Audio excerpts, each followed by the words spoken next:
Boa noite a todos. Estamos aqui para mais uma edição das conversas entre o Rio e a Montanha. Hoje temos como convidados especiais a Joana Matias, atenção, Joana com U, professora, a Paula Lopes, também professora, e depois vou pedir que vocês se apresentem, cada um vai falar um pouco da sua apresentação.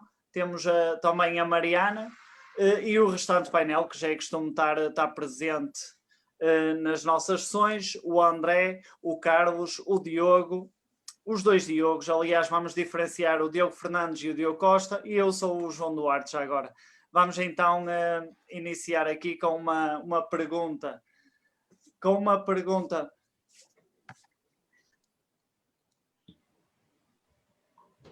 Desculpem aqui, problemas de direto, tinha aqui o convidado. Vamos então passar aqui para as perguntas. Muito bem. Eu então, a primeira pergunta que eu vos queria colocar era realmente aquilo que eu já abordei, que era fazer uma breve apresentação, cada um de vocês, falar um pouco da vossa vida de forma sucinta, não é? Temos muitas mais questões. Eu ia começar aqui para uma conterrânea, não é? Que é a Paula. Muito fácil. Então, eu sou a Paula, não é? Sou professora de Biologia, Geologia e Ciências Naturais. Terminei a licenciatura em Biologia, Geologia e Ensino na Universidade do Minho em 2005. Estagiei na Escola Básica de Lijó, que se chama Val do Oeste, acho eu. Já não me recordo muito bem como é que se chama a escola, é uma escola básica. E depois comecei a trabalhar no Colégio La Salle, onde trabalho até hoje, como professora. Paula, ia passar então à Joana. Eu sou a Joana, sou professora de Biologia e Geologia na Escola Secundária Alcádes Faria desde 96. Estive a fazer as contas, são 25 anos.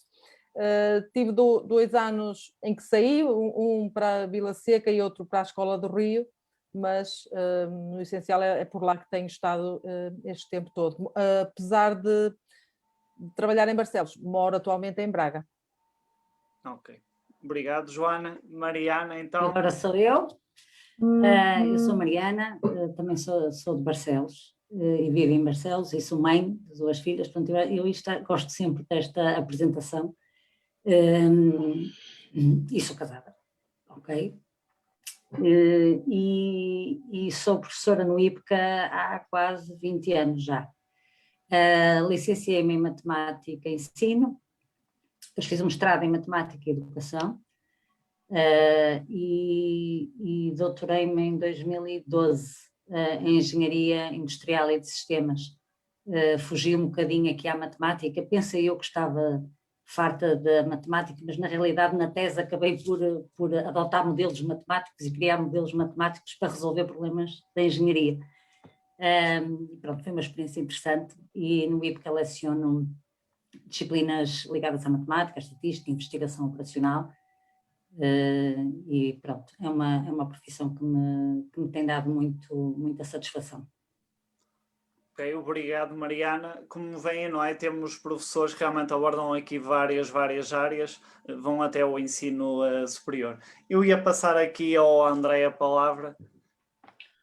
Olá, muito boa noite a todos.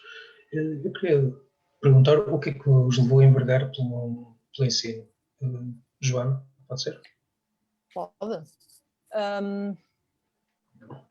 É assim, acho que o que mais me influenciou foram mesmo os meus professores de 12º ano, principalmente a professora Alcina Bourbon, que já não está entre nós, que criou em sala um ambiente de tal companheirismo que eu fiquei fascinada com aquilo e como eu adorava biologia, se não fosse para biologia e para física ou química, mas ainda bem que entrei na Biologia e Geologia, essencialmente foi por causa disso. Muito obrigado. Paulo? Eu não tinha, até entrar no curso não tinha bem a certeza, ou seja, desde sempre era uma característica minha gostar de explicar aos meus colegas aquilo que aprendia e dava-me conta que isso ajudava-me a aprender. ainda hoje acontece, quanto mais explico aos alunos, mais aprendo. Tenho aprendido muito ao longo dos anos. E depois eu tinha uma paixão muito grande pelas ciências naturais, desde pequena, que tinha muita curiosidade de perceber como é que funcionavam as coisas, como é que funcionava a natureza, como é que funcionava o corpo humano. Era sempre a minha disciplina preferida. E então foi assim um bocadinho o juntar das duas coisas. Por um lado, um gosto que tinha, que não sabia que depois podia evoluir de uma maneira tão grande que se tornasse a minha vocação, até esse gosto pela ciência pura, mais pura, essa vontade de querer saber e querer descobrir o que está para além daquilo que via, o porquê das coisas. Mariana? Eu não tive propriamente aquela vocação imediata logo no secundário, desde pequenina. Acho que surgiu talvez no 12º ano com algum pragmatismo. Eu achava que queria ser professora, mas não sabia muito bem de quê. E também não interessava o nível de ensino. Portanto, talvez o primeiro ciclo não me identificasse, mas por aí fora eu acho que estaria sempre muito, muito feliz. A matemática foi mesmo uma questão de pragmatismo, portanto, as letras nem pensar, portanto, sempre me identifiquei mais com a física, a química, a matemática, e depois, pronto, optei pela matemática, mas foi assim uma coisa casual, pode ser por aqui, está bem.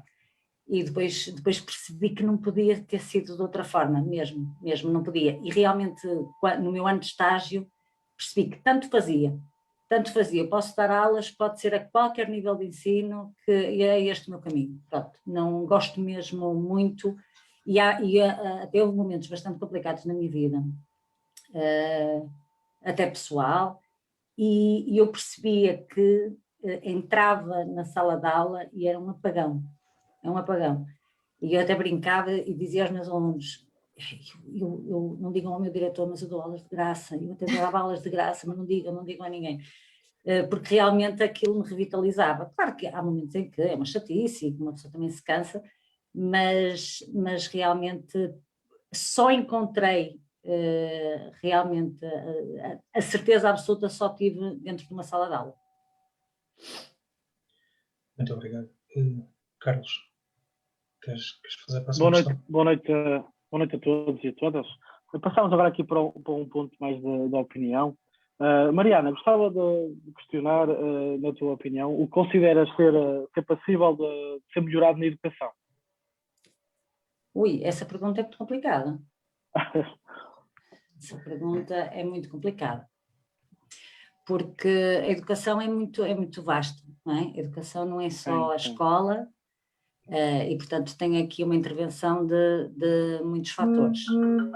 Agora, se nos orientarmos apenas para as escolas, acho que há toda uma questão que se prende até inclusivamente com o número de estudantes em sala, por exemplo, que não nos permite às vezes dar o acompanhamento adequado. Portanto, as turmas são muito homogéneas, e de certeza que a Paula e a Joana concordam comigo, são muito heterogéneas, desculpem, e portanto,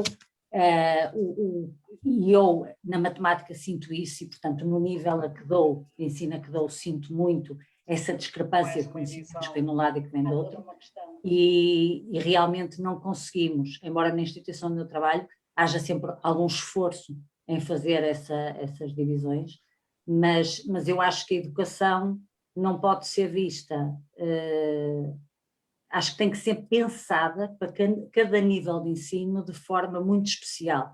Portanto, as necessidades que eu possa ter a nível de educação no ensino superior são extraordinariamente diferentes daquelas que no primeiro ciclo, segundo, terceiro e até ensino secundário. Por exemplo, no nível de ensino onde estou, acho que, por exemplo, a necessidade de equipamentos é primordial. E pronto, já nem pensando na era em que vivemos, não é? Na pandemia, mas realmente um estudante de ensino superior que não tenha equipamentos informáticos vê-se muito atrapalhado, portanto já não é compatível com as exigências do ensino superior.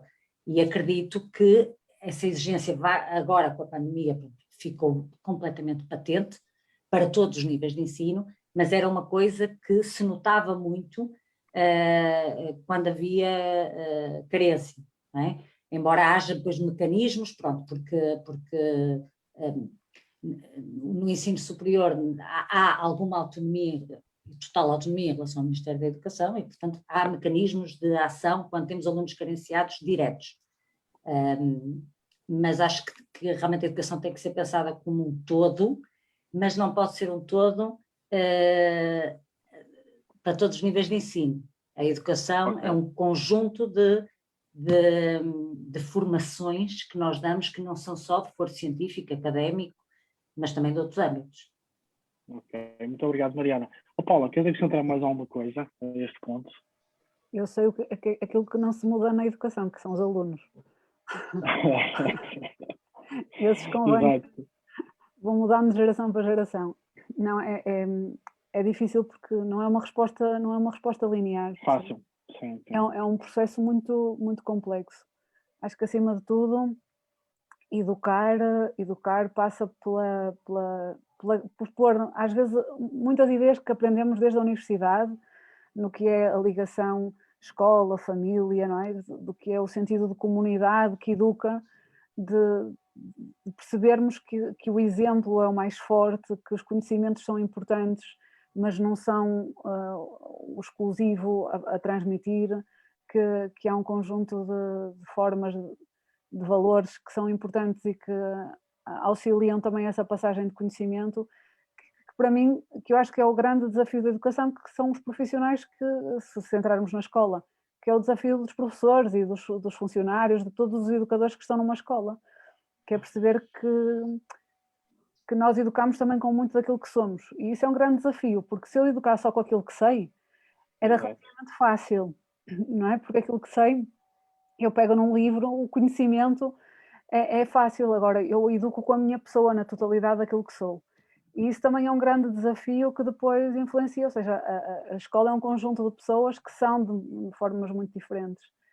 Pensar em políticas educativas, pensar a escola, pensar a estrutura, é também pensar num conjunto de pessoas muito diversificado, com um potencial enorme, com debilidades enormes também, e é nessa mistura e é olhando nestes sentidos, por um lado para o aluno, por outro lado para os agentes que educam, que eu acho que se pode reformar a educação, ir respondendo às exigências de cada tempo, porque a educação tem este desafio de lançar para o futuro, de ter os olhos, eu estou a preparar alunos para amanhã, não para ontem. Exatamente. É um grande desafio, porque eu não sei como é que é o amanhã.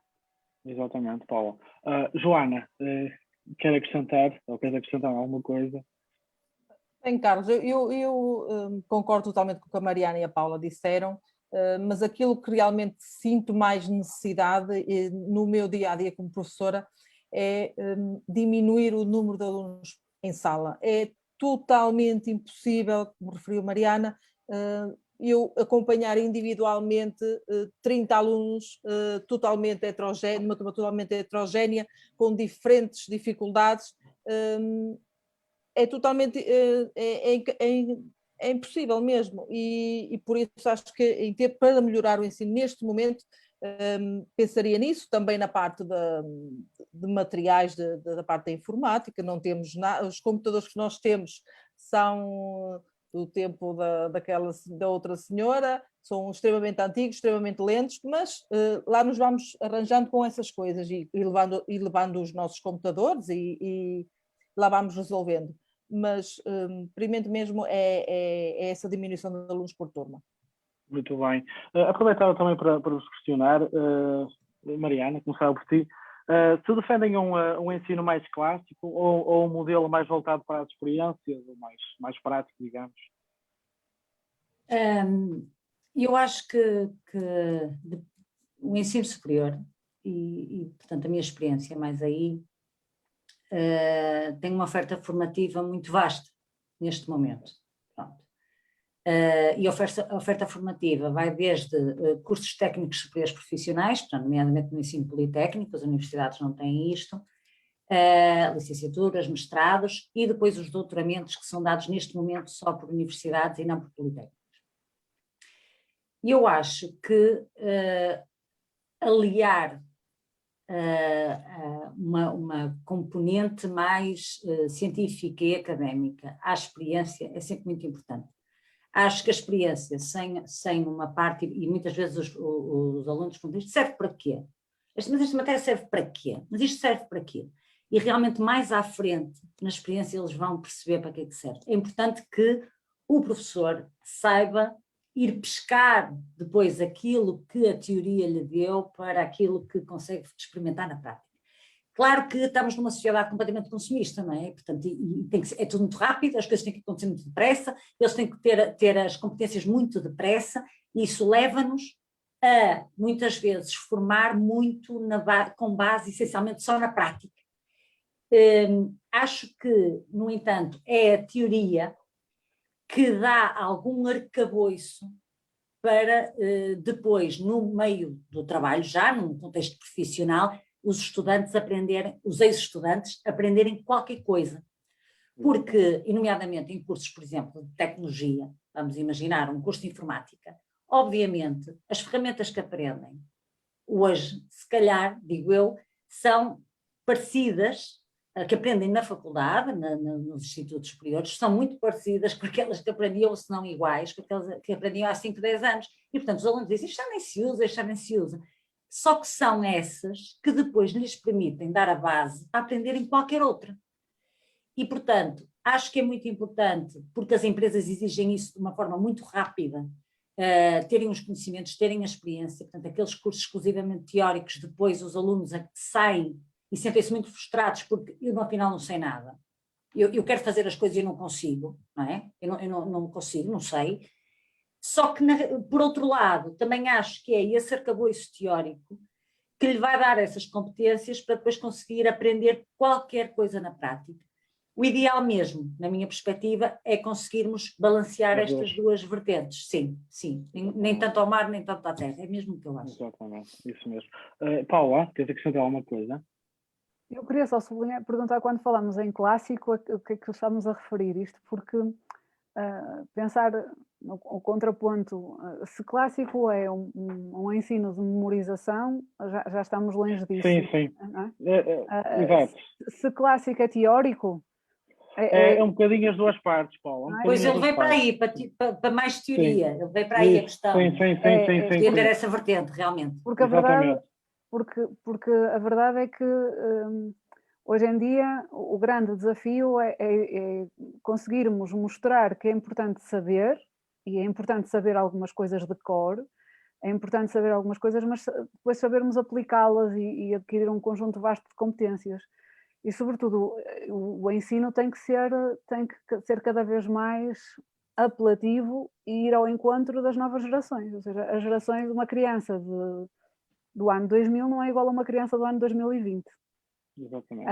E eu, na experiência que tenho como professora, vejo que a passagem de gerações é cada vez mais próxima. Ou seja, se calhar, quando eu fui aluna, estávamos a falar de ciclos de 10 anos, eu como professora já experimentei assim, mudanças significativas em ciclos de 5 anos, e agora quase que de 2 em 2 anos vejo diferenças significativas no comportamento, nas exigências, naquilo que desperta o interesse, porque aprender é sempre começa sempre uma atitude interna, não é? Eu tenho que despertar os meus alunos para quererem aprender, e só quem quer aprender é que eu consigo ensinar. O ensino não é uma coisa, não é, isto é uma mecânica super complexa, que exige sempre uma adaptação, exige sempre uma necessidade de inovação.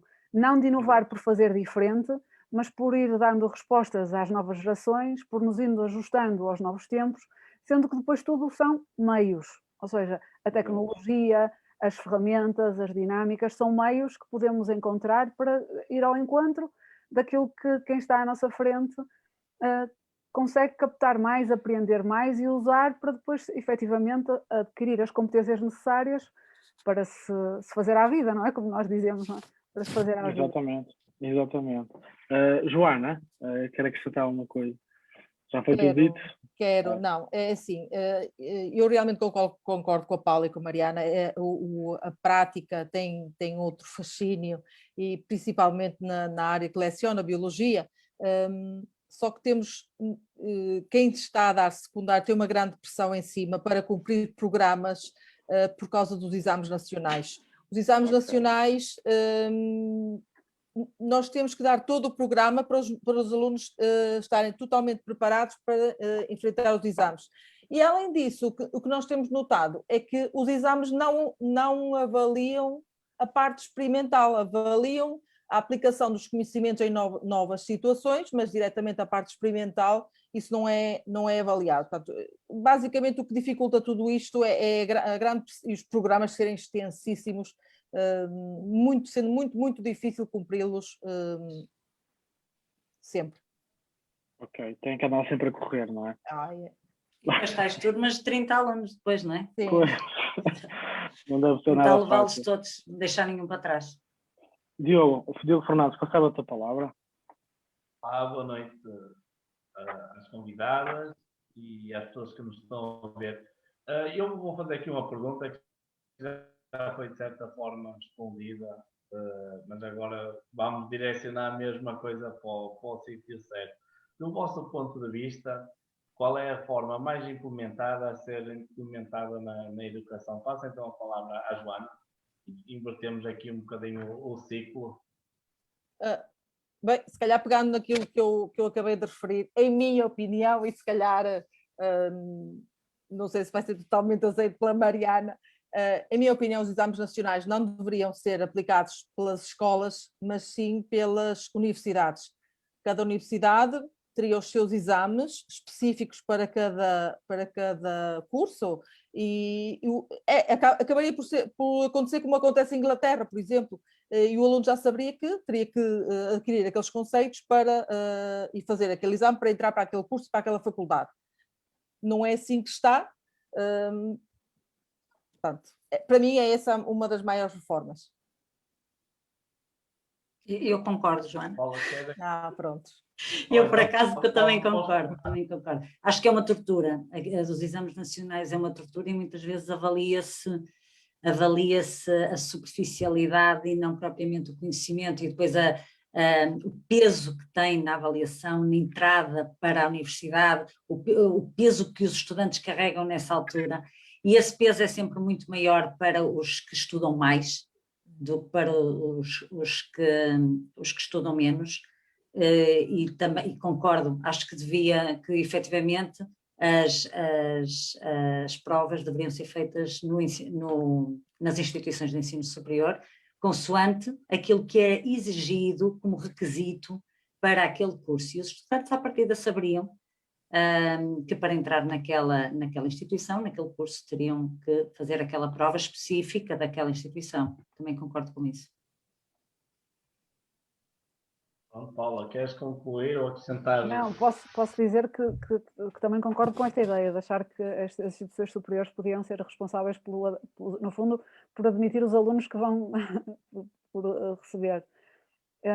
Acho que sugeria outra alteração. Fala-se muito, um conceito que está muito vigente em todo lado, que é o da flexibilidade, e que depois na prática, na escola, tem pouco reflexo.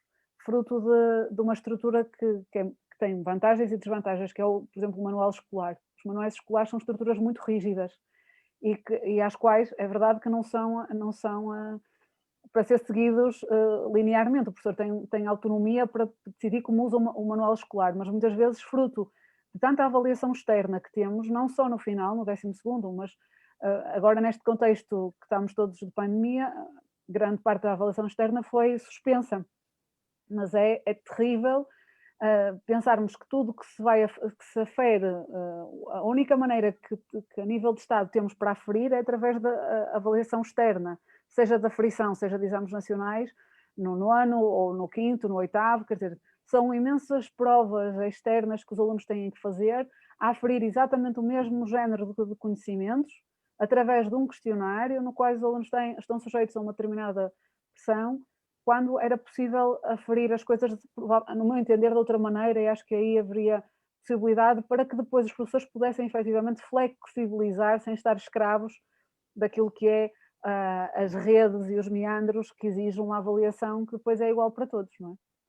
Claro. Passo então aqui a palavra ao Diogo Costa. Boa noite a todos. Olá, Deus. Boa noite. A minha pergunta é, qual é que é a vossa opinião em relação ao ensino à distância? É este uma alternativa ao ensino presencial? Começaria pela Mariana. Não, não de todo, não é de todo. Embora todos concordamos, tenho certeza que o futuro passa muito pela tecnologia, não pode faltar a proximidade, nunca. Portanto, eu acho que é precisamente a proximidade que depois cria valor acrescentado. E embora, enfim, o ensino superior em particular, eu acho que tem uma abertura especial para o ensino à distância e acho que pode funcionar perfeitamente de forma híbrida. Acho que pode funcionar em algumas unidades curriculares, não em todas. Portanto, há unidades curriculares que exigem laboratórios, e portanto que não é a mesma coisa estar a ver do que estar a mexer. Portanto, não é de todo. Mas mesmo uma unidade curricular que não exige esses laboratórios, eu acho que nada substitui o professor na sala e o contacto, a dinâmica entre professor e alunos e entre alunos. Porque nós podemos dar as competências técnicas em algumas unidades curriculares, portanto, as competências científicas, nós podemos passá-las, só que todas as outras competências que o ensino superior também pode dar, e refiro-me a toda a experiência da comunidade académica como um todo, os próprios programas Erasmus, de todas as mobilidades, o que isso enriquece e o que acrescenta valor, o ensino à distância deixa de poder dar.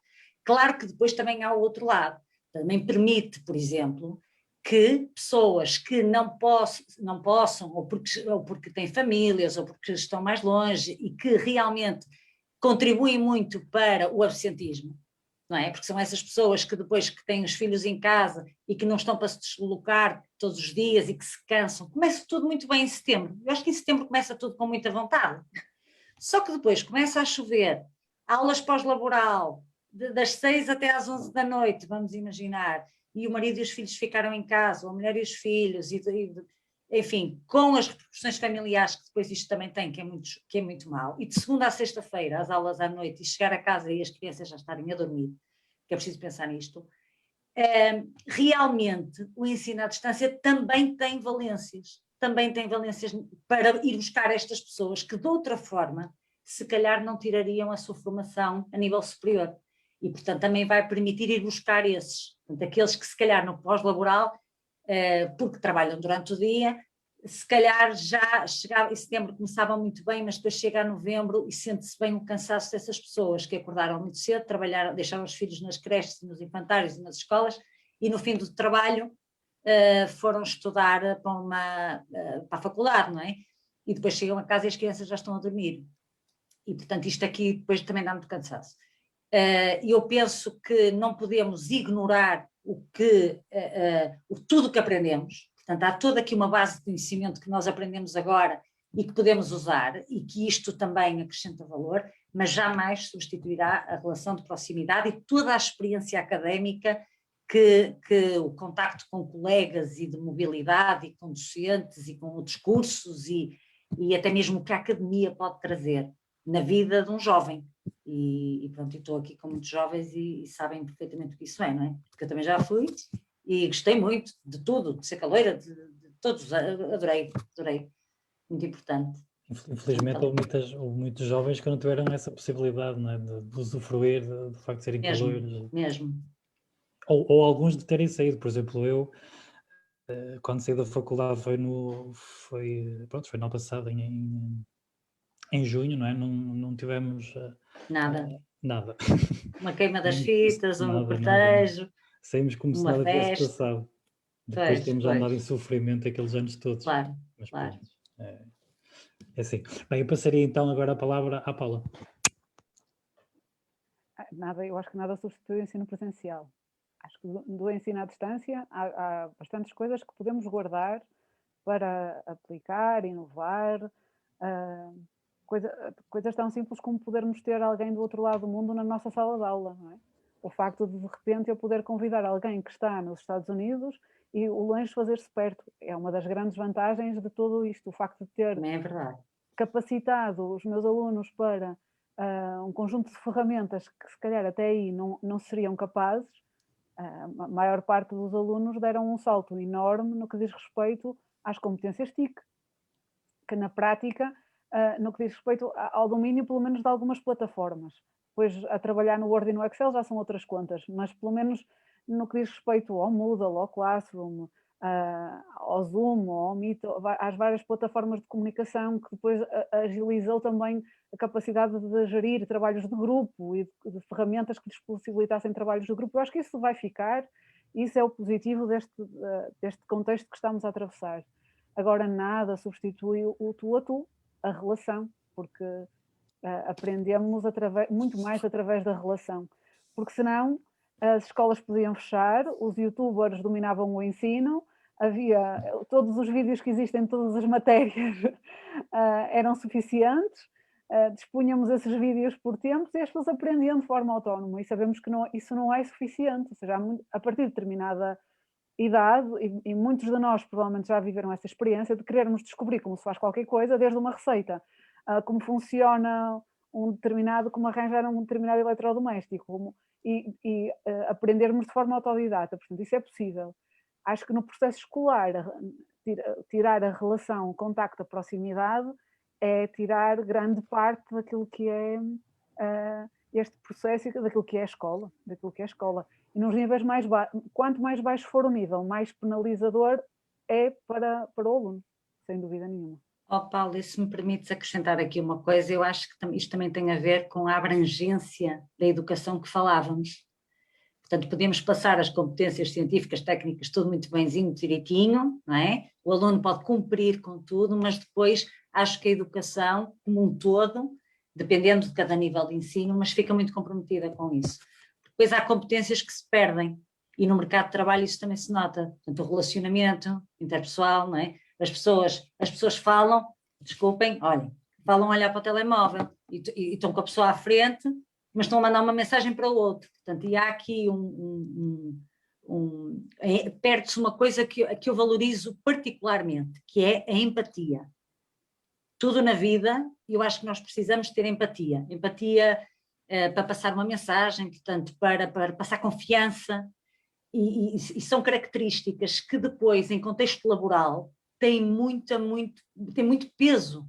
As pessoas valorizam muito a comunicação, e a comunicação não pode ser somente digital. Portanto, nós agora não podemos dar o aperto de mão para fechar um negócio, agora não é possível, mas sabemos bem o que esse aperto de mão vale, não é? É um compromisso que estamos ali a firmar com alguém. Pronto, infelizmente agora não podemos dar esse aperto de mão, mas acho que acaba por, enfim, explicar de alguma forma, metaforicamente, aquilo que a proximidade nos traz. Também acho que sim. Peço desculpa. Não tem mal. Então passaria agora para completar a palavra à Joana. Bem, substituir nem pensar. Gosto muito de estar na sala de aula com os meus meninos, apesar que este ano foi muito estranho. Eu este ano tenho à minha frente cerca de 100 alunos aos quais eu nunca vi o rosto. Aliás, o rosto que eu vi foi pela videochamada, porque em aula estão de máscara. E é curioso que cada vez que eles tiram a máscara para beber água, por exemplo, eu estou a ver um estranho ali à minha frente, e as aulas de videochamadas permitiram-me conhecer o outro lado da máscara, mas substituir nem pensar.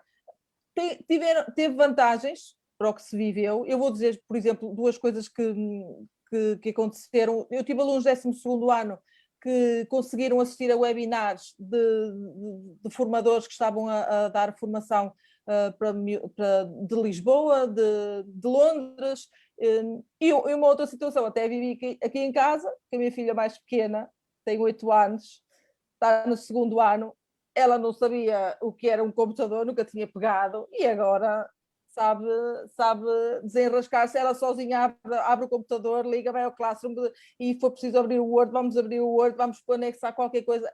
Isto deu-lhes uma destreza que nunca seria possível de outra forma.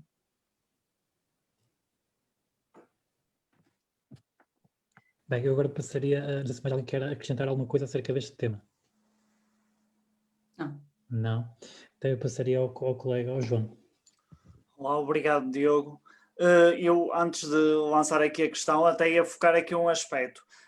Esta ensino à distância veio numa altura que as crianças, os miúdos, nascem quase com os telemóveis na mão e a mexer, não é? Ou seja, foi bom porque eles já estão preparados para as tecnologias.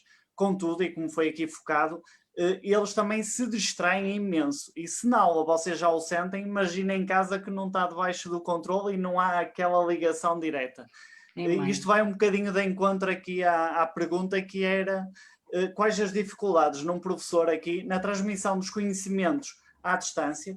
Foi focado que realmente não é igual a dinâmica da aula e até eu foco também aqui a parte da própria avaliação, não é? De certa forma, a dificuldade que sentiram nesta transmissão, porque não é igual efetivamente. Ia começar então pela Mariana. Ok. Pronto, a dificuldade é que eu não, atendendo também, muitas vezes temos turmas com um número de estudantes muito elevado, os ecrãs, por exemplo, se tivessem aqui mais 5 pessoas neste grupo, o meu ecrã já tinha outra página, não é? Portanto, eu não consigo ver, mesmo que os estudantes liguem todos a câmara, eu não consigo ver as expressões. E muitas vezes, por temperamento, desculpem lá, está aqui a cadela ladrando, muitas vezes, acontece qualquer coisa, digam-me que sim, não é? Não foi só comigo. Muitas vezes, esta parte não verbal da dúvida é muito importante para um professor. Para mim, vale muito. Eu consigo perceber na sala, num contexto de sala, às vezes por um franzir de testa, se está a perceber ou se não está. E os alunos não são todos iguais. Portanto, há alunos que põem logo o braço no ar e dizem, não percebi. Não percebeu o quê? Nada do que tem, não percebi nada. Às vezes uns não percebem nada. E depois há outros que explicam muito bem aquilo que não perceberam, aquele passo que não ficou percebido. Depois há outros que esperam o quadro está tudo cheio, ou a exposição está toda terminada, para dizerem que não perceberam, mas o quê? Não percebi nada. Não é? E eu acho que um professor minimamente atento consegue nas expressões ir percebendo o desconforto, portanto, quando alguma coisa já não estava a bater certo. E eu acho que perde-se isso, portanto, na passagem de conhecimento. E depois os alunos realmente acabam acho que ficam talvez mais envergonhados, portanto, acho que não expõem tanta dúvida, ficam mais fechados em si mesmos, se calhar fechados no quarto, fechados atrás do seu computador, e, portanto, acabam por expor muito menos. Muitas vezes não há dúvidas em aula, mal eu acabo a minha aula, tenho o e-mail com as dúvidas. Portanto, eles ficam, lá está, se estivesse em sala de aula, eu tinha percebido que aquele aluno não tinha compreendido aquele assunto, por exemplo. Em relação à avaliação, acho que é muito difícil, mesmo. Acho que é muito difícil e por muito que haja técnicas... Eu peço desculpa aqui esta questão da avaliação, porque isto vai ser um tema abordado por outro colega mais à frente. Eu ia pedir que vocês foquem só na parte da dificuldade daqui do ensino à distância, está bem? Que é para eu não roubar aqui a pergunta, senão... Ok. E passar então à Joana. Obrigada, Mariana. Bem, as principais dificuldades é o sem número de distrações que eles têm em casa. Ou é o telemóvel no WhatsApp, ou é o cãozinho, ou é o gatinho. Eles até aproveitaram para me mostrar os animais de estimação todos, até acabou por ser gira essa parte. Mas o facto de este ensino veio mostrar que alunos com mais competências conseguiram ganhar uma autonomia que não seria possível no ensino presencial. Agora, meninos com mais dificuldades, com menos apoio em casa, perdem-se completamente e nós não temos noção disto do lado de cá. É tal questão do franzir da testa que se vê em aula, que nos permite saber que ali há dúvida e a questão que sai que em videochamada é muito, muito complicado. Obrigado, Joana. Paula, queres acrescentar alguma coisa? Só acrescento a tudo isto com o qual concordo das distrações, as dificuldades técnicas. Ou seja, as dificuldades técnicas também foram muito difíceis. As verdadeiras e as inventadas, todas elas foram difíceis. Porque nunca vi tantos professores sem problemas de internet e tantos alunos com tantos problemas de internet. Devia haver... Então, quando era para responder a alguma pergunta, o computador ia abaixo, a internet falhava, era sempre assim. São fenómenos que acontecem no ensino à distância. Que também dificultava muito, porque efetivamente havia alunos, agora sem brincadeira, que tinham cortes na internet, quer dizer, que nos acontece a todos. E se estamos com cortes, não ouvimos a explicação toda. Então, já as distrações naturais associadas à dificuldade, porque temporariamente o meu serviço de internet não me responde, desmotiva também os alunos. Essa foi também outra dificuldade. Obrigado, Paula. Pronto, ficam aqui algumas das dificuldades dos professores. Diogo Fernandes, vou passar-te a palavra. Então. Olá, mais uma vez. Agora eu pergunto quais é que são as principais dificuldades dos alunos neste ensino à distância, embora algumas delas já foram ditas aqui por vocês anteriormente. Se calhar vamos nos repetir um bocadinho. Podemos fazer só uma coisa muito leve para não perder muito tempo, já que foram respondidas.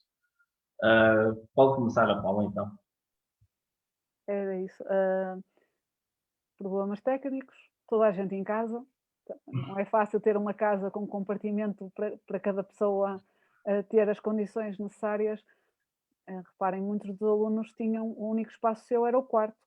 E alguns dividiam o quarto com outro irmão. Estar todo o dia no quarto, dormir no quarto, trabalhar no quarto, é cansativo. Quer dizer, não há casas com escritórios para toda a gente, para pais, para alunos, para filhos, para...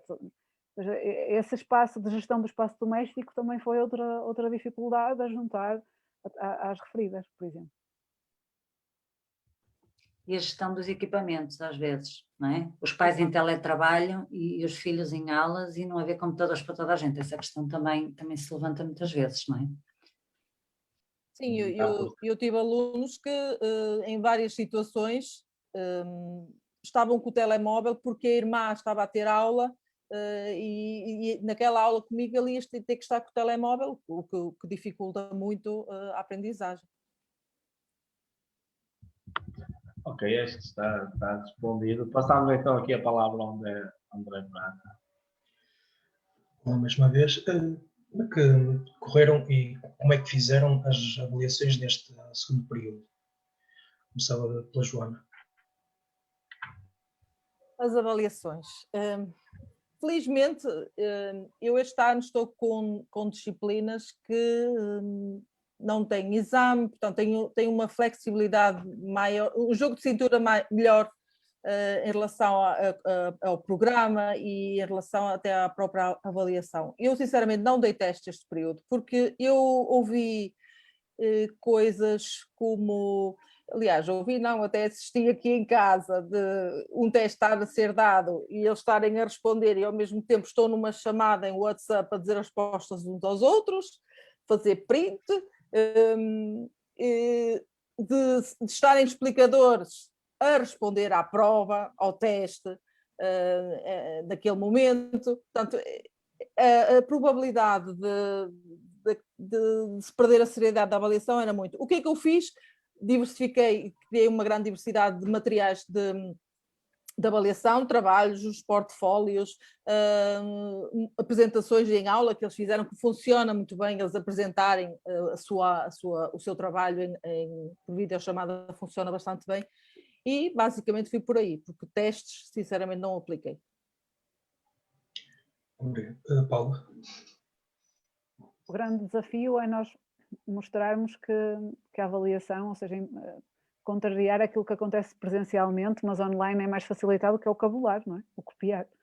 E de alguma maneira que também a minha tarefa como professora é assegurar alguma honestidade no processo. E depois isto é muito complicado, porque estamos mesmo a falar de honestidade e às vezes a honestidade não é uma coisa que nasce, não é? É uma coisa que se passa, e às vezes é um bocadinho, quando se chega a este caso de um explicador fazer uma prova, não há honestidade da parte daquele colega, e não há honestidade de quem paga aquele colega, ou seja, estão a perceber? Ou seja, isto é muito complexo, porque os miúdos estão em casa, e muitas vezes os pais eram conscientes daquilo, ou seja, também, no fundo, querer enganar quem? O professor, a mim?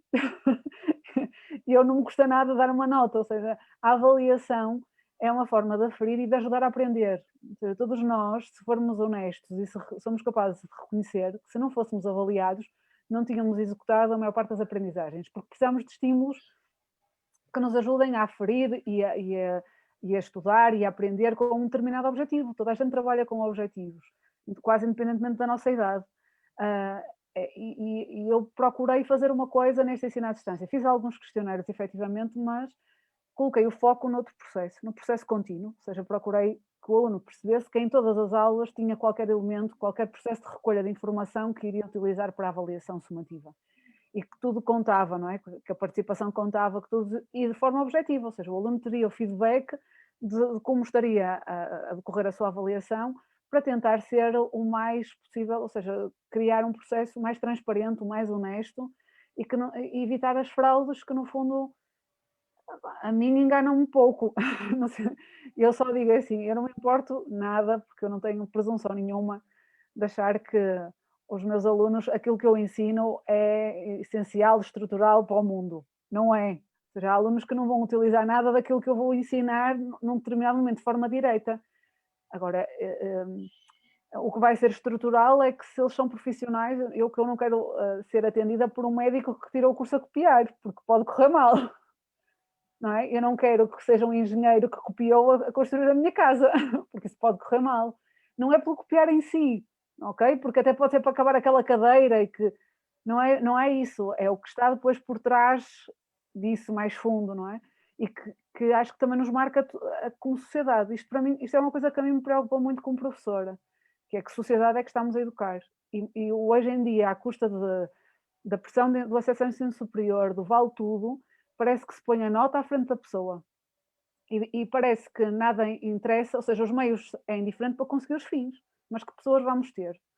Assim, eu passo a valer pela nota que vou tirar, quer dizer, a Joana foi a minha professora no ensino secundário, e a nota que ela me atribuiu define-me como professora, nem pouco mais ou menos, quer dizer, define aquilo que eu estudei na altura para saber um determinado conhecimento.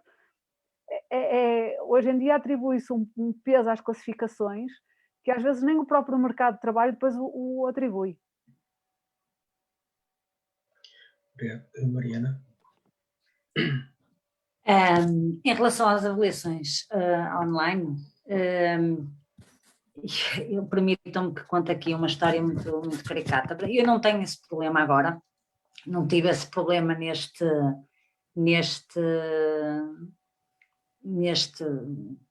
não é período, é semestre, não estou a ter esse problema, porque as avaliações, portanto, são permitidas, continuam a ser permitidas presencialmente, portanto, aquilo que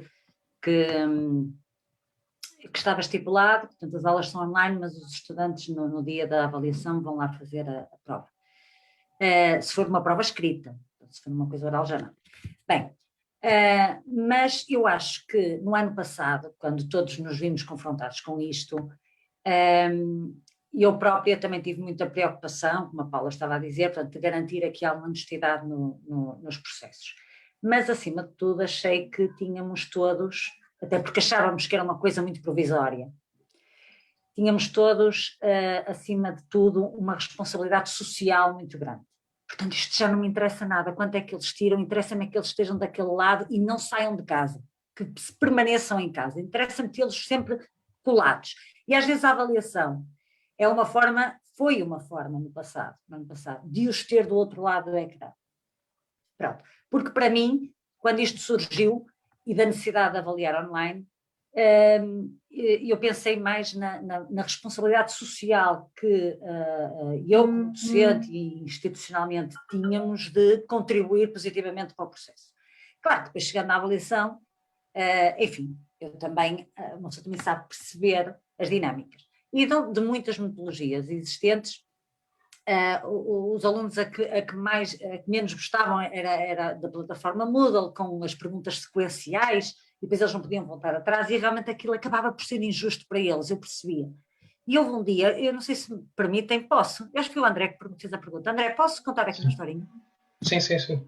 Houve um dia que eu disse assim, não vou fazer isto. Pronto, eu vou-lhes dar uma ficha de trabalho e vou-lhes dar X tempo, não sei quanto é que era, para eles me enviarem para o e-mail. Porque depois tinham sempre muitas dúvidas, aquilo que a Paula diz, portanto, no Moodle eles tinham que anexar um ficheiro, mas depois nunca conseguiam, porque como é que é possível as máquinas fotográficas de telemóveis estarem sempre avariadas? Estão muitas vezes avariadas. Pronto. Mas depois por e-mail e com mais tempo e sem a pressão do cronómetro, aquilo era diferente. Pronto. Sei que eu dei há algum tempo e era uma turma de pós-laboral. Dei há algum tempo e no final todos foram mandando, com uma derrapagem ali pequenita ou não, mas todos foram cumprindo. Até que há um estudante, que eu vou chamar João, não interessa, que demora imenso e começa-me a dizer começa-me a mandar um fecheiro, mas que ele vinha todo assim expandido, e imaginem, fórmulas matemáticas, eu não conseguia perceber nada daquilo. Eu disse, João, não pode mandar assim, eu não consigo, eu assim não vou conseguir fugir e tal, tenho que... professor, vou tentar não sei o quê. A dada altura era por WhatsApp, a tentar mandar por WhatsApp, mas aqui o fecheiro vinha sempre expandido. Eu disse, João, caramba, não tem aí outro telemóvel em casa, qualquer coisa que, às vezes, outro equipamento, qualquer que tire uma fotografia. Entretanto, já tinha passado a hora de jantar e andávamos nisto, aquilo já tinha demorado imenso tempo. E ele lá foi buscar outro equipamento e tira a fotografia e reencaminhou. E mandou para o e-mail, desculpem. E então, pronto, eu na altura abri o fecheiro, já consigo corrigir isto, ok, pronto, vamos lá jantar então, até amanhã e tal. Quando vou abrir todos os documentos, o João manda-me um fecheiro reencaminhado de outra colega, que eu vou chamar a Joana, não interessa. Pronto, mas aquilo foi sem nada, foi o João manda um fecheiro reencaminhado da Joana, pronto, que era outra aluna, porque nós percebemos no número, não é? Que era outra aluna. E eu, quando vi aquilo, caro João, como certamente compreenderá, eu não posso corrigir isto. Professora, tal, mas o tempo, eu não consegui cumprir o tempo, lembra-se, porque a imagem não estava bem e tal. E eu disse, pois, mas a questão não é essa, é que isto foi reencaminhado a outra colega da turma, portanto, ou de um colega da turma, que na altura não sabia que era uma Joana. Ele disse, professora, precisamos mesmo de falar. Isto tudo por e-mail, precisamos mesmo de falar. Eu, muito bem, e dei-lhe o meu contacto de telefone. Portanto, estamos a falar de adultos. E ele liga. E diz-me assim, professora, desculpe, mas eu acho que temos mesmo que esclarecer aqui uma coisa. É que a Joana é minha mulher. Conclusão. Como eu só tinha aulas online, e eu tinha um marido e mulher na mesma turma. E, portanto, quando eu lhe... Enfim, os cenários que eu via atrás de um e do outro eram completamente diferentes. Portanto, eu nem sei se eles estavam no mesmo espaço a ter a mesma aula comigo. Portanto, no mesmo computador eles não estavam. Conclusão, quando eu lhe digo, não tenho aí outro telemóvel, ele foi buscar da mulher e tirou e depois reencaminhou e pronto. E com isto dizer o que é? Que às vezes, nestes processos, especialmente em processos de crise, se eu não tivesse tido a flexibilidade de o ouvir e de ouvir a explicação dele, eu estaria a cometer uma injustiça enorme. Portanto, eu sei que muitas vezes as câmaras funcionam, mas eles dizem que estão estragadas, a internet falha, mas afinal não falhou nada, e às vezes parece que copiaram, mas afinal não. E ele dizia-me assim, eu peço-lhe, por favor, que compare o que eu lhe enviei com o que ela lhe enviou, porque nós fizemos isto separado. Desliguei passado, sei lá, acho que foi umas horas, um dia seguinte, ligou-me a mulher e disse, professora, se quiser na próxima avaliação eu vou para a casa da minha mãe que vive a 100 metros. Eu disse, não vai desconfinar, pelo amor de Deus, não vai para a casa da mãe, vai ficar aí junto de sua casa, nem eu quero ser responsável pela vossa separação. Então entraram nisto juntos, têm que estar juntos, não é? Porque nós não controlamos quem é que está ao lado, efetivamente. E, portanto, isto para dizer que às vezes este excesso de força fazer com que eles não copiem, pronto, ainda bem que eu lhe dei o meu telemóvel, ainda bem que lhe dei a oportunidade de explicar, e ele tinha melhor nota que ela, efetivamente, e tinham trabalhos completamente diferentes. Portanto, ainda bem, porque às vezes também corremos o risco de ser injustos aqui quando fazemos logo queremos fazer muito escrutínio e às vezes corremos o risco de ser injustos. Mais vale, como é que se costuma dizer? Mais vale soltar o culpado do que prender o inocente, não é? E neste caso era esta a situação que estava a acontecer. Peço desculpa deste bocadinho, mas eu acho que contribuí de alguma forma para dar aqui uma outra perspectiva. Não tem problema. Muito obrigado. Carlos, queres fazer-te uma questão? Sim. Esta questão já foi de certa forma respondida. Gostava de perguntar quais os aspectos positivos no ensino à distância. Joana, já referiram alguns, não sei se querem acrescentar. Bem, para além do desenvolvimento da autonomia, acho que permitiu acelerar algo que teria que acontecer e que se calhar aconteceria ao longo destes próximos 5, 6 anos, e isso acabou por ter que ser, hoje temos que começar a arranjar soluções e essa é a principal vantagem, permitiu acelerar todo este processo. Ok. Paula? É um bocadinho isto, o desenvolvimento tecnológico que levou a que alunos e professores e a escola teve que dar resposta. E a verdade é que foi dada a resposta. E isso é muito positivo. Okay. Exatamente. Mariana, quer acrescentar alguma coisa? Desculpem, acho que já foi tudo referido em relação a benefícios sim. E aos benefícios, sim. Diogo Costa, é contigo. Olha o som, Diogo. Diogo, tens o micro. Desculpem. Bem, boa noite novamente. A minha questão vai em contra aos contatos da associação. Certo, a Paula está mais por dentro deste assunto, mas o ensino perdeu ou ganhou com com a extinção destes contratos da associação, certo? Agora não tínhamos tanta sobrelotação de turmas, não é? Mas então, dava a palavra agora à Paula. Pronto, é assim, a minha visão é a minha visão. Eu acho que perdeu e muito.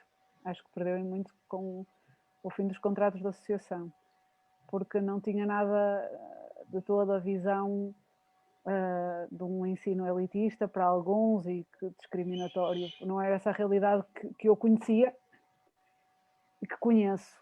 Não digo que não pudessem haver situações com algumas irregularidades, mas não era de todo o que eu conhecia. Acho que o fim dos contratos de associação veio aumentar as diferenças sociais, as desigualdades sociais.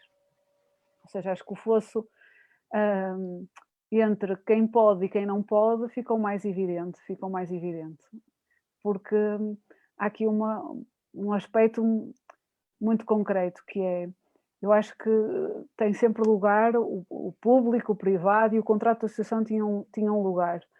Ao extinguirmos e acabarmos com o contrato de associação, terminamos com a possibilidade de um conjunto de pessoas que queria escolher um determinado projeto educativo para os seus filhos que deixa de poder escolher, simplesmente deixa de poder escolher. Que não é melhor, não é pior, é diferente. E com isso acho que se acentuam as desigualdades. No fundo, quem tem dinheiro pode escolher, porque quem tem dinheiro pode escolher ir para a escola pública, mas pode escolher pagar e ir a qualquer escola privada. Quem não tem, não pode. Quem não tem que se limitar a ir para a escola da área de residência, independentemente das condições. E depois é assim, eu gostava de sublinhar isto. Quem tem filhos que são academicamente e sem dificuldades, desenrascam-se em qualquer lado.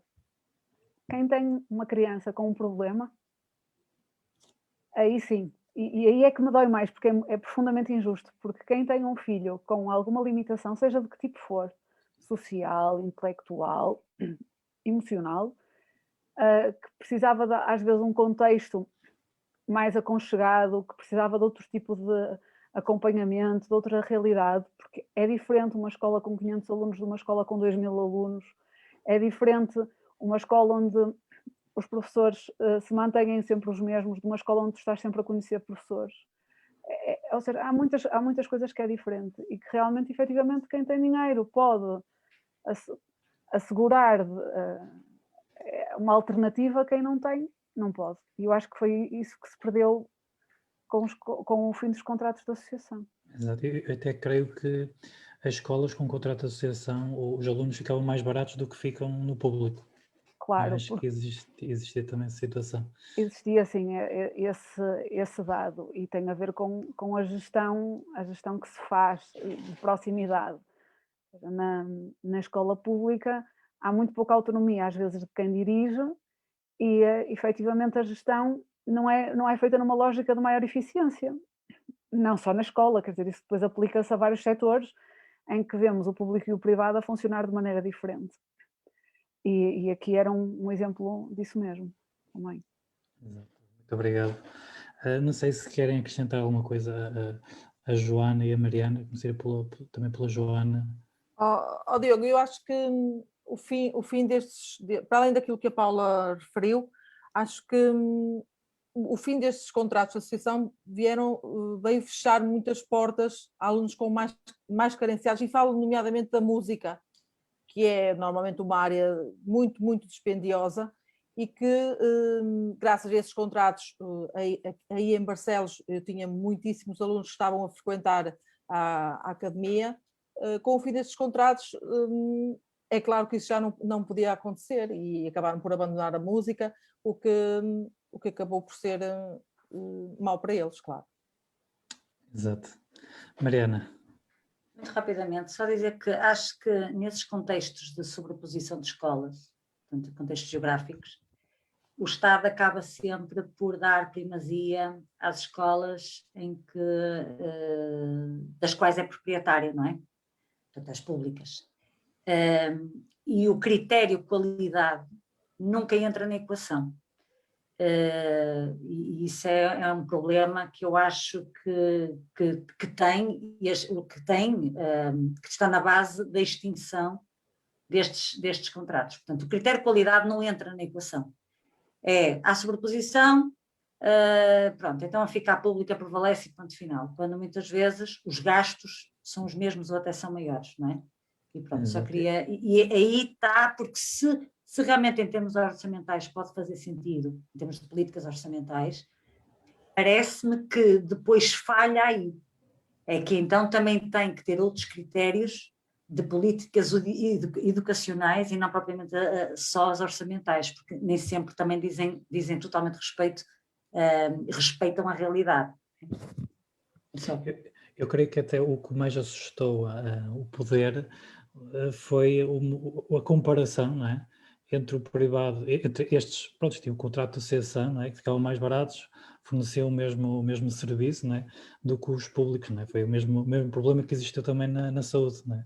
Comparação. Sim. Acho que foi o maior problema para eles, que eles não conseguiam lidar com isso, não é? Pronto, é uma pena.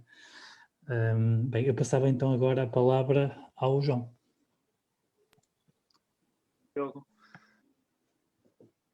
Aqui que eu vos tinha, aprendi esse cão, eu não sei se enquadra em todos os níveis de ensino, sei que no superior efetivamente teve repercussões, que é o processo de Bolonha, que já aconteceu há mais de uma década, não é?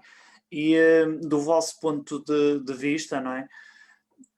Se os objetivos delineados foram alcançados, e se acham que o ensino ganhou e beneficiou com esse ajuste, com essa alteração, essa reforma, como entendem. Eu começava pela Mariana. Sim, obrigada.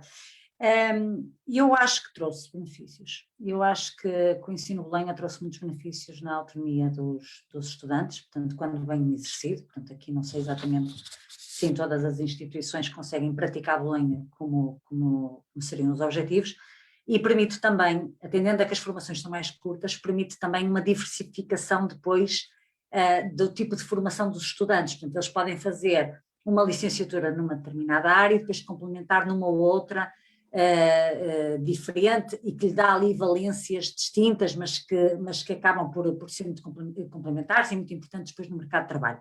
Isto por um aspecto.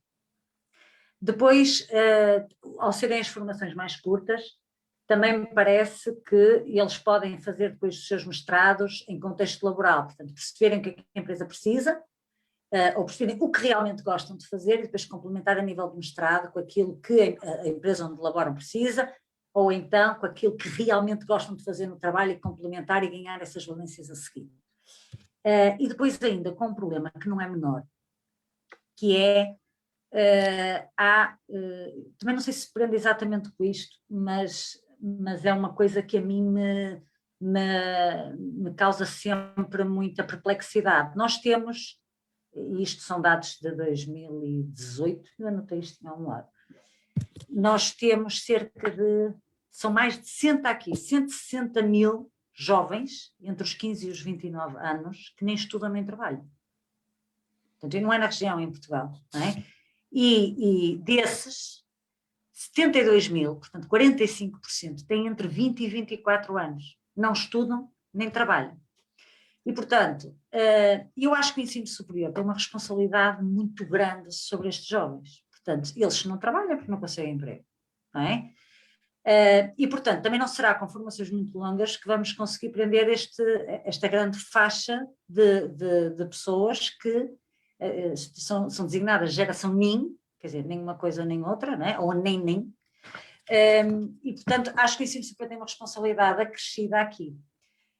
E se me permitem ainda, eu acho que um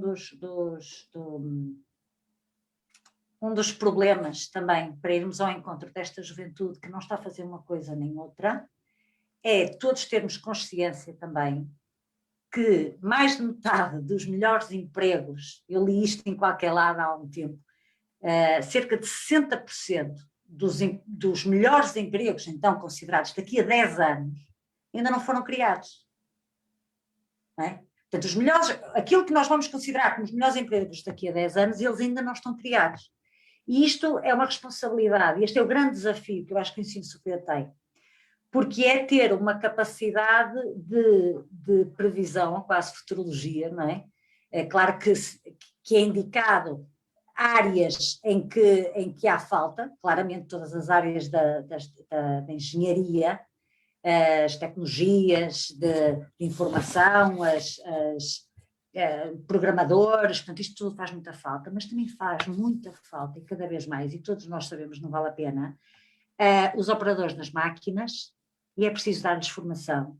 E essa formação pode ser formação superior, não vamos ter complexos em relação a isso. Os profissionais de ofícios, e nós em Barcelos temos o Laria, por exemplo, não temos que ter complexos em relação a isso, porque são profissões, por exemplo, algumas delas, com tendência a acabar. E, portanto, também há todo um património que nós temos e que o ensino superior pode vir aqui buscar aqui uma franja de juventude que realmente está um bocadinho, aparentemente, sem rumo, portanto, nem estuda nem trabalha e não encontrou. Mas, para isso, é preciso encontrar uma coisa que o bastonário dos engenheiros, como é que ele se chama? Engenheiro Carlos Alberto Aires. Engenheiro Carlos Alberto Aires.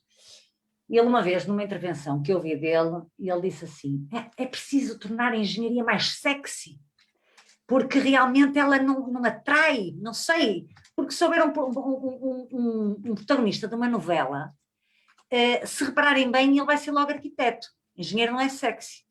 E eu achei-lhe muita graça, porque depois o ensino superior, ao querer tornar a sua oferta educativa muito atrativa, pode depois não estar a responder às necessidades do mercado.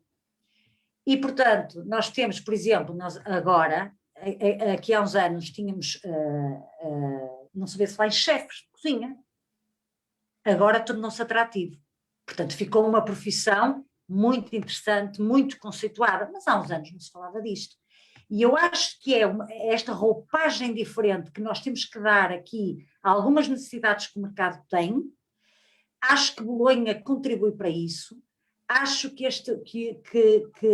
a formação superior, nomeadamente estes politécnicos, e reparem que no início, quando apareceram estes cursos técnicos superiores profissionais, eu confesso-vos que tive aqui alguma relutância, porque são cursos de 2 anos, e pensei assim, caramba, as licenciaturas são de 3, quem é que vem fazer cursos de 2?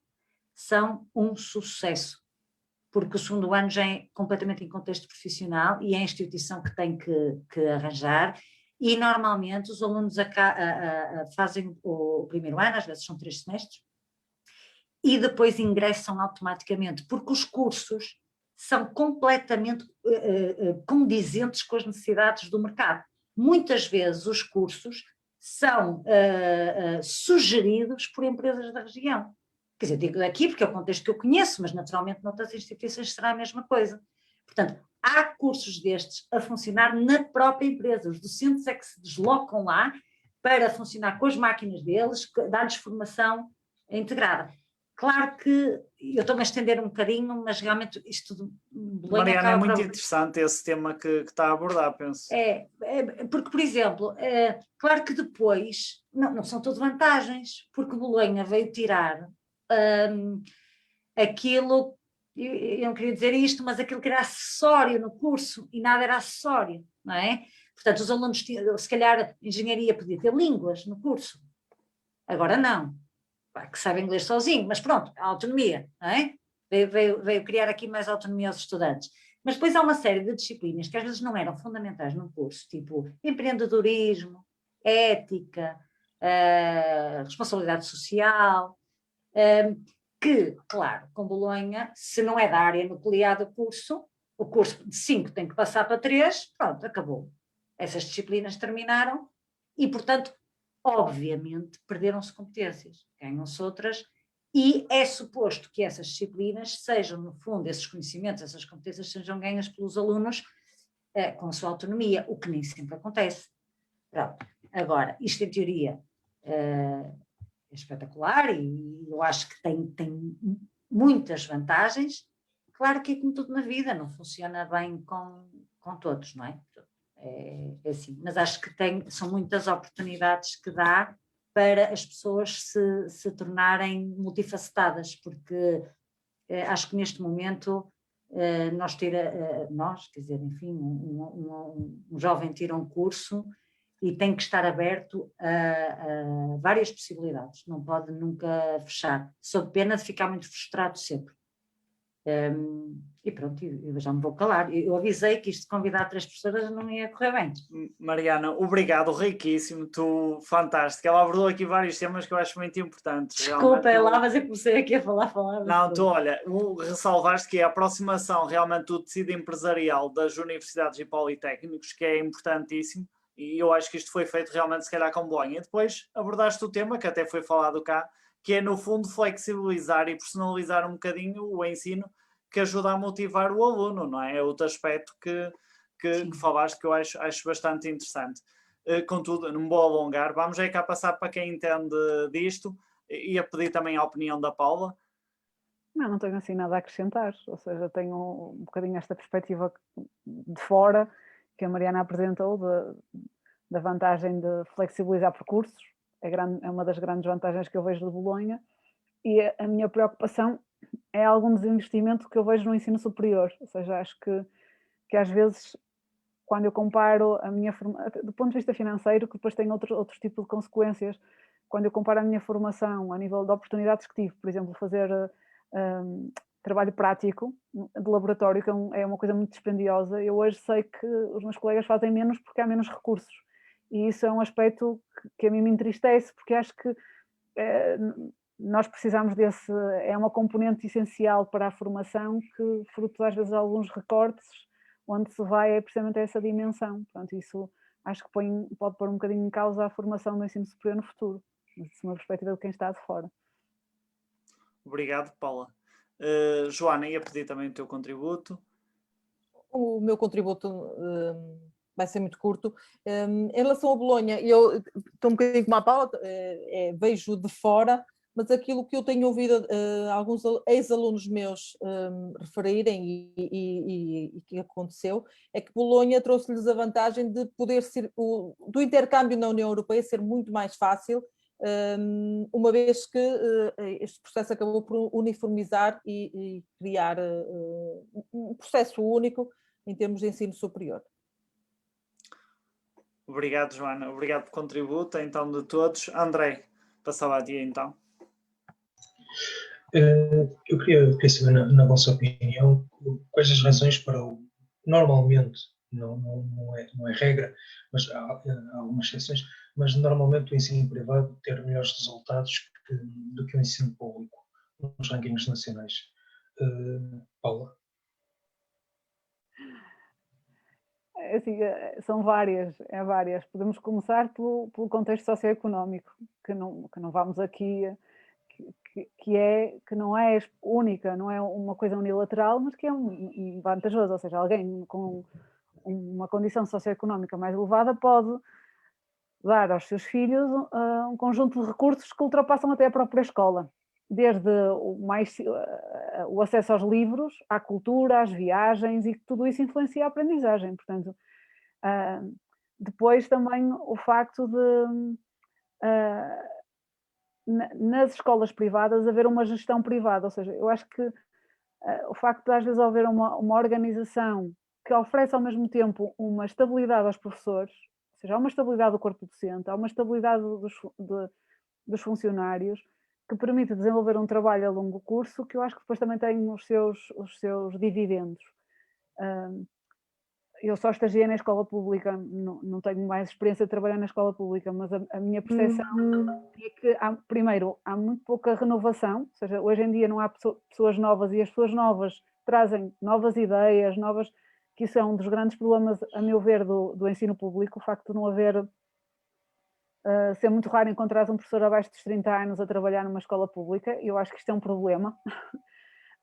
Depois, o facto dos professores terem condições muito precárias durante muito tempo, também eu acho que condiciona muito a questão da motivação. É verdade que eu comecei a trabalhar no colégio, e o facto de ter um vínculo de trabalho estável, isso dá-me condições para desenvolver o meu trabalho de outra maneira. E acredito que isso depois também se possa refletir como outros fatores, até depois no desempenho dos rankings. Depois a questão dos materiais a que se tem acesso,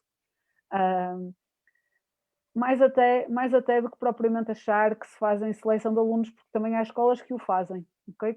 Há escolas que fazem efetivamente seleção de alunos, e que isso também condiciona, portanto, são múltiplos fatores que depois dão essa realidade, dão essa realidade. E acho que o facto de termos acabado com essa dimensão intermédia dos contratos de associação ainda fez com que o fosso se agravasse, ou seja, que isso fosse mais notório essa realidade. Porque mesmo dentro das escolas públicas, vemos que o contexto onde a escola se insere que influencia diretamente nos rankings. Não é? As escolas públicas com melhor desempenho nos rankings a nível da avaliação externa são escolas em que estão em meios socioeconómicos melhores. Depois há outros fatores que hoje em dia começam a ser tidos em conta, como são os fatores de progressão, e quando entrarmos aí já a realidade já é outra. Acho que faz muita diferença ter uma equipa motivada para trabalhar, para encontrar novas estratégias, para encontrar alternativas, para motivar os alunos, e depois isso tudo acaba por se refletir. Mas os rankings também depois valem o que valem. Obrigado. Joana? Bem, para além daquilo que a Paula referiu, aquela questão da seleção de alunos à entrada do colégio realmente acontece, e acontece também ao longo do percurso do aluno. Caso o aluno não renda aquilo que o colégio pretende, é convidado a sair. Para além disso, e falo agora em relação ao CAITES Faria, os rankings comparam o incomparável. Porque, por exemplo, a nossa escola tem em média 800, 900 exames de alunos autopropostos, de alunos que querem agora voltar a entrar para a universidade e que já não estudam matemática há muito tempo, e lá decidem eles vir fazer o exame. E é claro que isto vai fazer com que a nossa escola, a escola pública, entre em desvantagem com escolas privadas que só têm 20, 30 alunos, nas condições que acabei de referir. Obrigado. Não sei se a Mariana quer acrescentar alguma coisa. Não, só dizer que no ensino superior essa diferença não se sente. Sim, sim. Mas que há uma análise muito interessante não sei se foi no ano passado, há 2 anos talvez, que até que os alunos mais bem-sucedidos no ensino superior vinham de escolas públicas. Isto também é interessante percebermos se estaremos todos aqui, quais são as diferenças de facto? Isto tem que ser um bocadinho mais profundo, porque de facto os alunos acho que são mais orientados para um método e para a autodisciplina no privado, parece-me, mas eu estou a falar de fora, mas depois também acho que o ensino público lhes dá um arcabouço de autonomia e de autodeterminação do que eu quero fazer.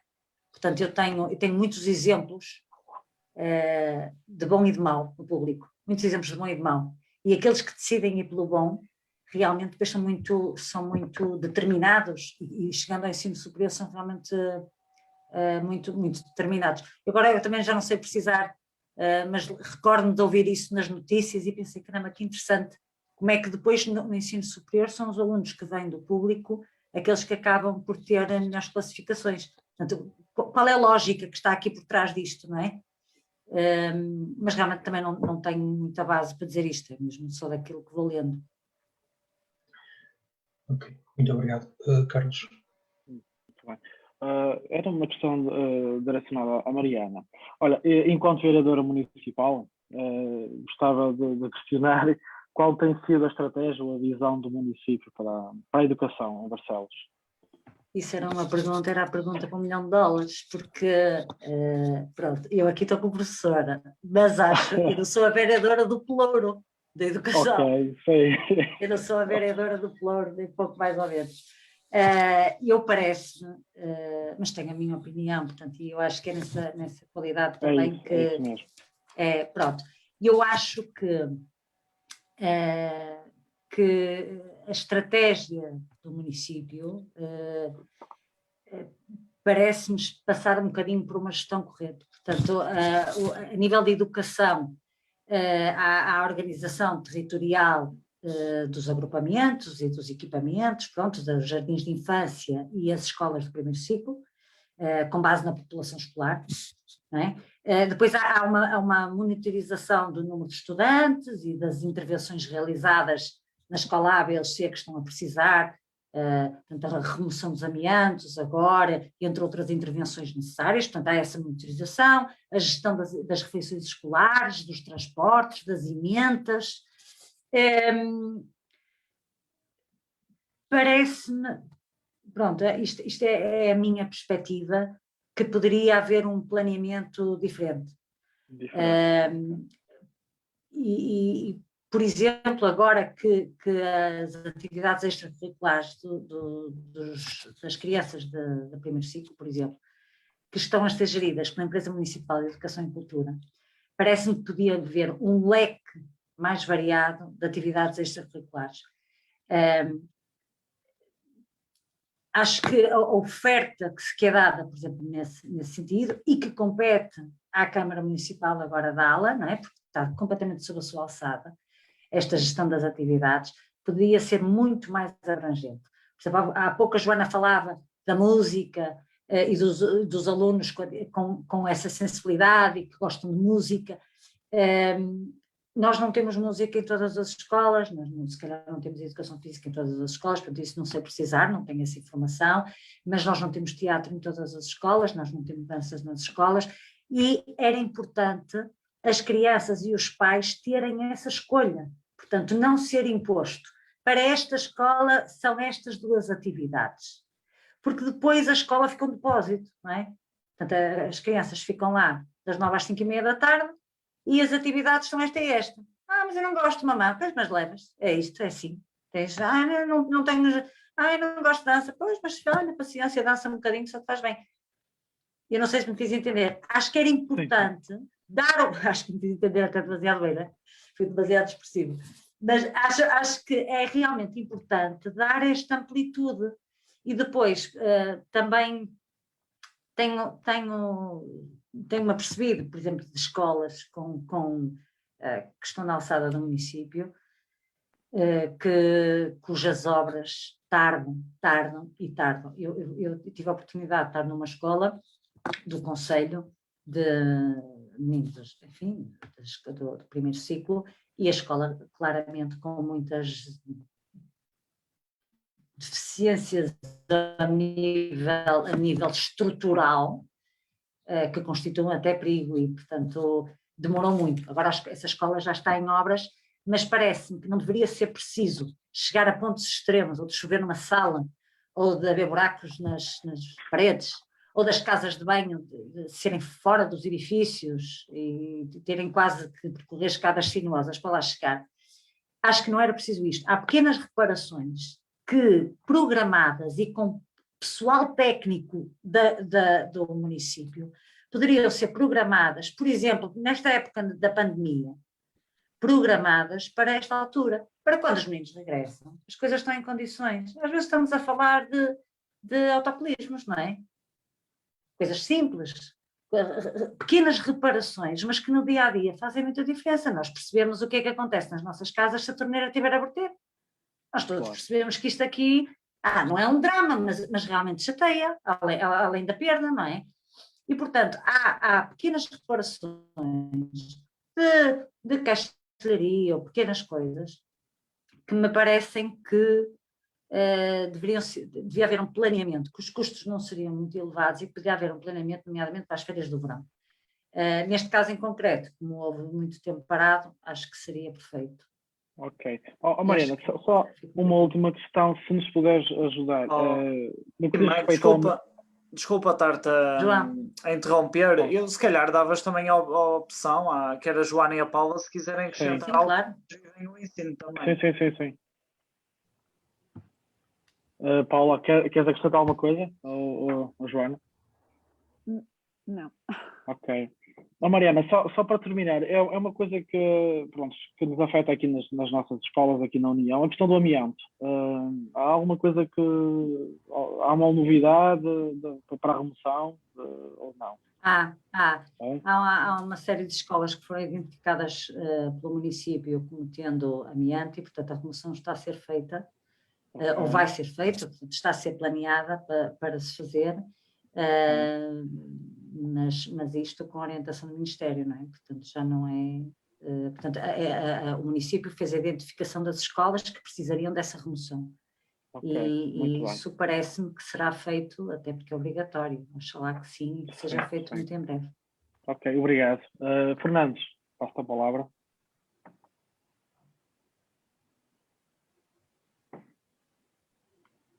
Olá, mais uma vez. Vamos agora entrar aqui no tema que são as curiosidades. Se vocês não fossem professores, o que é que gostariam de ser? Passo a palavra então à Joana para responder em primeiro. Bem, essa nunca tinha pensado, mas talvez teria embredado pela minha outra paixão, que é o piano, é a música. Professora não sei, mas certamente seria por aí, a área da música. Uma artista. Paula, então queres... É difícil imaginar-me a fazer outra coisa que não o ensino, mas aquilo que eu tinha delineado, até porque eu quando termino o curso a achar que não ia ter emprego como professora, então acho que teria seguido pela via académica e que teria sido investigadora. Ou seja, tinha assim umas ideias para desenvolver depois uma pequena empresa na área da investigação, na área da geologia, que é assim a minha paixão. Mariana? Eu também não sei, não faço ideia. Acho que se não tivesse seguido por aqui, portanto que sou muito realizada aqui, talvez, curioso, talvez tivesse seguido direito. Por influência familiar, embora o meu pai nunca quisesse que eu que lhe seguisse as pisadas, mas acho que o direito é engraçado, que como a matemática acho que usa muito a razão, o argumento, e parece que não tem nada a ver, mas acho que tem muito de lógica, e talvez, mas acho que me encontrei. Pronto, então é bom sinal, é sinal que fazem o que gostam e que ninguém foi contrariado. Lima, queres continuar aí com a... Sim, estamos quase a terminar. Eu gostava de questionar às três um momento insólito numa aula que tenha acontecido. Joana. Uma aula.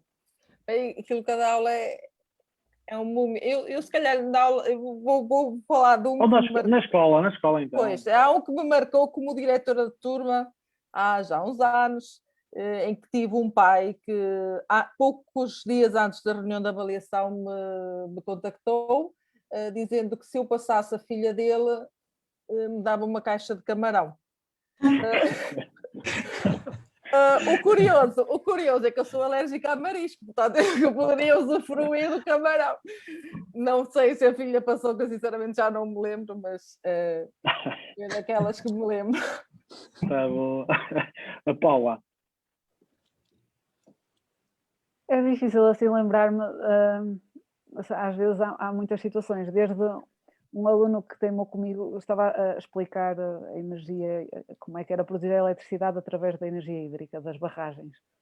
E o aluno teimava que a eletricidade vinha do posto, porque ele via que vinha do posto, portanto, por mais que eu explicasse como é que funcionava a barragem para produzir eletricidade, a determinada altura desistia, ou pronto, ok, vem do posto, esquece lá, não vale a pena insistir mais, que não vês mais isso. E depois também há situações engraçadas com os encarregados de educação, de dizer assim, olha mamãe, ele é mesmo igual ao pai, e eu era terrível, é mesmo igual ao pai, ou seja, o problema, eu tive quase para responder, a senhora é que escolheu a aula, evitaria aqui muitos problemas.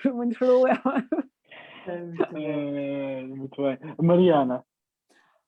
Ainda bem que fiquei para o último, mas eu acho que a situação mais engraçada que tive também tem a ver com o copiança. Olhem, aqui duas situações caricatas, tem a ver com os copianços, e eu estava em início de carreira e estava numa aula pós-laboral, num teste, eu estava a fazer uma vigilância, e não era pós-laboral, agora não era pós-laboral, era diurno, só que eu estava a fazer uma vigilância de um teste. Mas no meio do grupo de, enfim, miúdos, jovens, 18, 19 anos, estava uma senhora que estava a fazer o curso, portanto, em regime diurno. E era uma senhora que tinha idade para ser minha mãe à época. E estas situações acabam por ser, os alunos acham que não, mas extremamente constrangedoras. Bem, a senhora copiava, mas eu nem vos sei dizer, era escandalosamente. E eu eu fiquei constrangida de chamar a atenção à senhora, porque na realidade ela tinha idade para ser mãe daquela gente toda, mais de mãe até.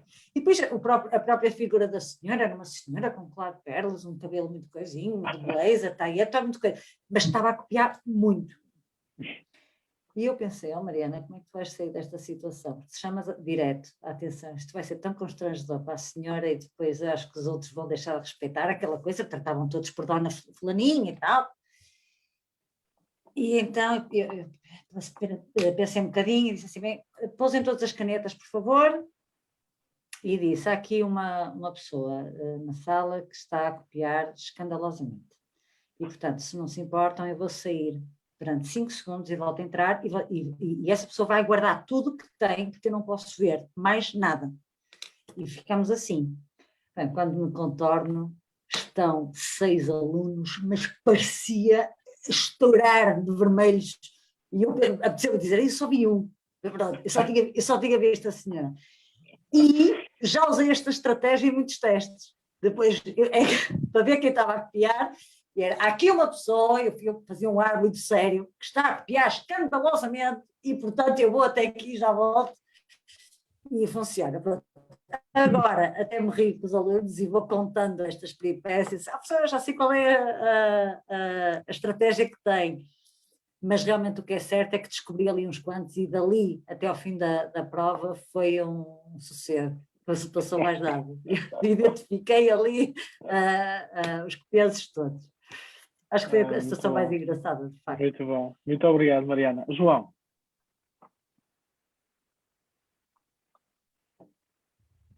Olha o som. O som, João. Não, João Duarte. O som, João. Ainda não foi lá. Desculpa, sou desligado. Está aqui a falar para o boneco. Estava eu a dizer, vamos então fechar e a pedir a cada uma de vocês, não é? Deixassem uma mensagem pela Paula. Esta mensagem é para quem vocês quiserem, para os alunos, para os vossos pares, para os habitantes aqui da União de Freguesias, para os barcelenses, para os portugueses e quem nos vir além fronteiras, para o mundo então. É o momento, o que dizem os teus olhos, não é? É o momento que dizem os teus olhos. É isso, é isso. É só boa Páscoa. Acho que é o melhor. Que possa ser este período que podamos experimentar. Olha, eu como cristã, este amor de Jesus. Só isso. Obrigado, Paula. Fica aqui o sentido de uma boa Páscoa da Paula. Joana? Bem, para além de desejar uma boa Páscoa, desejar aos alunos, aos meus e a todos, que aproveitem estes poucos dias para descansar, porque bem precisam. Esta paragem foi extremamente curta, foi um período muito, muito esgotante, mas paciência, temos que carregar baterias para começar e na segunda-feira vamos lá a isso. Obrigado, Joana. Mariana? Não é? Olhem, a minha mensagem vai para vocês, porque eu no início começamos logo a apresentar-nos nós e eu acabei por não ter a oportunidade de dizer que admiro muito este vosso empenho de puro voluntariado, que fazem aqui a discutir temáticas todas as semanas e, portanto, porque vocês também são jovens e já foram alunos de alguém e, portanto, acho que há professores muito orgulhosos de ver o que vocês estão a fazer agora, ex-professores vossos, sinceramente. Eu fico, e conheço-vos mal, mas fico muito orgulhosa de haver gente na minha terra que tira do tempo para discutir assuntos que possam interessar alguém, que pode não ser a toda a gente, e que tenham esta capacidade de tentar promover discussão de ideias e de valores e de vontades, e acho muito, muito importante. Portanto, a minha palavra é mesmo para vocês. Muitos parabéns pela iniciativa e continuam, mantenham-se muito motivados, porque acho mesmo que vale a pena.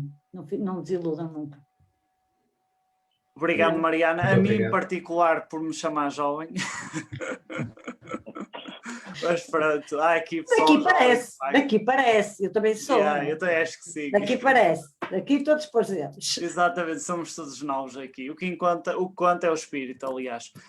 Já vi velhos de 30 e jovens de 70 espetaculares. Exatamente, mesmo. Tem mesmo a ver aqui com o mindset e realmente com o espírito que temos. Pronto, agradeço realmente vocês terem partilhado este espaço connosco. Mais uma vez reforço, isto só acontece porque temos convidados que partilham connosco. Realmente é uma honra, e eu penso que falo em nome do grupo, poder contribuir para a opinião crítica em determinadas áreas, não é? E o ensino, como foi abordado aqui na semana passada e anteriores, a saúde era também bastante crítico. O ensino, do nosso ponto de vista e do meu em particular também, é muito sensível e realmente merece ser olhado de uma forma especial, porque realmente são bases prontos, para formarmos cidadãos mais desenvolvidos, com melhores condições e realmente melhorar as nossas condições de vida e no fundo nos relacionarmos melhor e sermos felizes, que é por isso que cá andamos. Eu agradeço mais uma vez, agradeço também lá em casa quem nos acompanhou, espero não termos sido muito, muito chatos, os convidados foram fantásticos, eu adorei a vossa presença e o vosso contributo. Uma boa noite então a todos. Peraí. Só uma coisa. Força, Diogo. Que a próxima conversa será sobre escolas de condução. Ok, obrigado, Diogo. Ainda bem que o Diogo me lembrou. Fica aqui a informação. Vai ser muito interessante. Semana vamos ter aqui pessoas que trabalham com escolas de condução. Continuamos na educação numa vertente um pouco diferente. Exatamente. Tá? Obrigado, então. Foi um prazer conhecer os colegas também. Igualmente. Até uma próxima. Parabéns. Até uma próxima. Obrigado. Obrigado. Boa noite. Obrigada eu. Boa noite.